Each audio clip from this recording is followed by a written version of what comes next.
오늘 르몽드 디플로마티키에 실린 황미숙 박사의 기사를 바탕으로 한국 사회의 한 가지 흥미로운 현상, 그 깊고 깊은 뿌리를 한번 같이 파헤쳐 보겠습니다. 모든 이야기는 바로 이 질문에서 시작됩니다.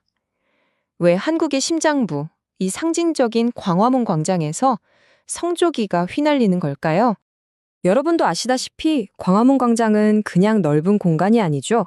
국가의 주권, 또 시민의 목소리를 상징하는 말 그대로 한국의 정신적인 중심지잖아요. 그렇기 때문에 이곳에서 보이는 외국의 깃발 물결이 더 눈에 띄고 또 낯설게 느껴지는 겁니다. 2016년부터였죠. 이른바 태극기 집회가 열리기 시작하면서 태극기와 성조기가 나란히 등장하는 풍경이 익숙해졌습니다. 주로 보수 개신교 단체들이 주도하는 이 집회는 영국의 가디언지 같은 외신에서도 주목할 정도였어요. 가디언지는 이걸 어떻게 분석했냐면요. 바로 집단 기억의 문제로 봤습니다. 미국을 은인이자 구원자로 보는 어떤 깊은 믿음이 있다는 거죠. 그리고 그 믿음의 가장 중심에 바로 보수 개신교가 자리 잡고 있다고 분석했습니다. 자, 근데 여기서 정말 흥미로운 지점이 나옵니다.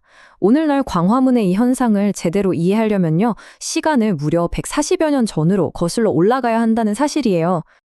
바로 이 낡은 흑백 사진 한 장. 여기에 모든 이야기의 실마리가 담겨 있습니다. 1909년 목포의 한 학교에서 찍은 사진인데요. 학생들이 들고 있는 저 세 개의 깃발을 한번 보세요. 십자가기, 태극기, 그리고 성조기입니다. 당시 조선에 들어왔던 미국 선교사들은 대부분 보수적인 북장로회 소속이었어요. 이분들이 그냥 종교만 가져온 게 아니었습니다. 근대식 학교, 서양 의술, 인쇄술 같은 새로운 문물과 함께 은인으로서의 미국이라는 아주 강력한 이미지를 함께 가져온 거죠.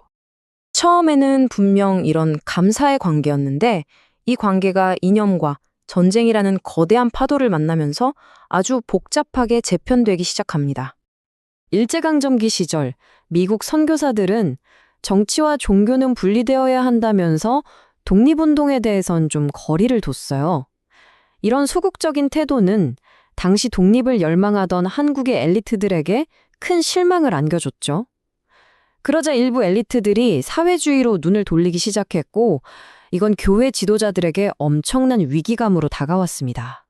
그러니까 보세요. 1920년대 사회주의에 대한 반작용으로 반공 사상이 삭트기 시작하고 해방 이후에는 친미 반공 성향의 기독교 엘리트들이 미군정과 손을 잡습니다. 그리고 결정적으로 한국전쟁을 거치면서 미국은 공산주의로부터 우리를 지켜준 구원자이자 수호자라는 이미지가 아주 단단하게 굳어지게 된 거죠. 이렇게 만들어진 신앙, 반공, 친미라는 강력한 동맹은 이제 국가 시스템 안으로 들어오게 됩니다. 신생국가 대한민국의 정체성을 만드는데 아주 결정적인 역할을 하면서 말이죠. 그 중심에 초대 대통령 이승만이 있었습니다.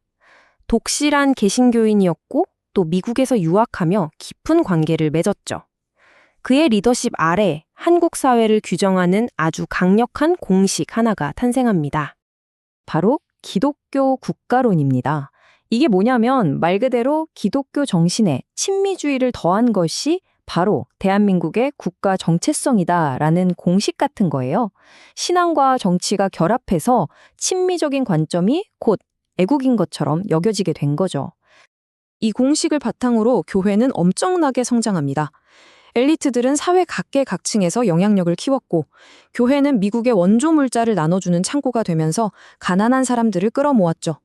특히 군사정권 시절에는 반공이라는 공동의 목표 아래 국가와 연대했고 미국식 대형교회 모델을 받아들이면서 그 규모를 폭발적으로 키워나갔습니다.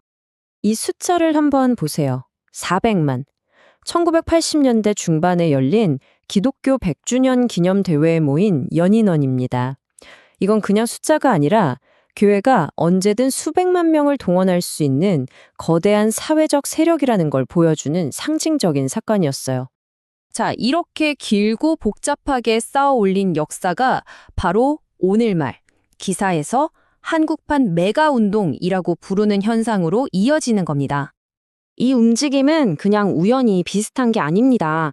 미국의 터닝포인트 USA 같은 기독교 우파 단체의 이념과 전략을 아주 적극적으로 받아들이고 있어요. 빌드업 코리아 같은 단체들은 젊은 세대를 대상으로 비슷한 전략을 펼치면서 조직적으로 움직이고 있죠. 양쪽을 비교해보면 정말 놀라울 정도로 닮아 있습니다. 미국 MAGA 운동이 복음주의 세력을 기반으로 반공, 전통적 가치, 미국 민족주의를 외치잖아요. 한국의 보수 개신교도 대형 교회를 기반으로 반공, 기독교 국가론, 그리고 강력한 한미 동맹을 결합시키는 똑같은 구조를 가지고 있는 거죠. 그래서 다시 처음 질문으로 돌아와서 도대체 왜 성조기를 흔드는 걸까요?